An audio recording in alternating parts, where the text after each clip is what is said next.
Hello, my name's Kerry Parks and I was recently appointed as the Provincial Grand Orator. Now, the last time we spoke, you'd recently been appointed. How are things going? Very interesting. I've been asked to speak at one or two lodges, but more importantly, I'm still working on how to make the brethren start talking about their masonry themselves. And in light of all the recent publicity we've had, probably got to be a good thing that we do start talking about our masonry. Now, we spoke briefly, didn't we, about the Provincial Lecture Competition. That's certainly moved forward now. We have dates and venues. Yes, that's right. That's been organised and we now have 3 dates and 3 venues. First on the 13th of March at Halesowen Masonic Hall. The next date on the 29th of March at Starport Masonic Hall, and then finally on the 6th of April at Redditch Masonic Hall. Now, if anybody would like to take part in the lecture competition and perhaps they're feeling a little bit nervous about doing that for the first time, what would you say to them? Don't be. The most important thing about this is we want to know your take on your masonry. Have a go.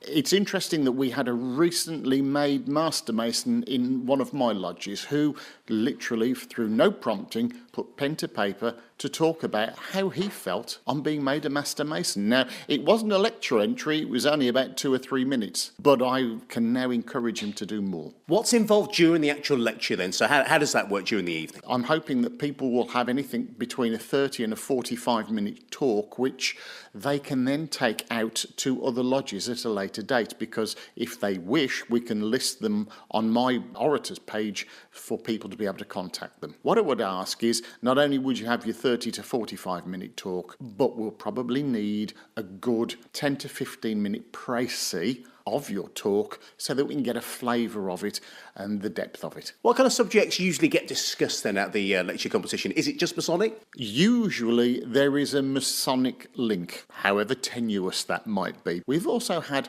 an excellent talk by one of the brethren about Masonic stamps. He is a philatelist, that is his other hobby, and he came up with some very interesting stuff that nobody knew about, especially an Austrian stamp collection showing the background to one of the most fascinating paintings that we could have heard about. Now, if anybody would like to take part in the Provincial Lecture Competition, or perhaps join us for what always promises to be a great evening, what should they do? If you're not entering, but you'd just like to have a very interesting evening out as a member of the audience and to help to encourage the people that are there, come along. It'll be a 7 for 7:30 start.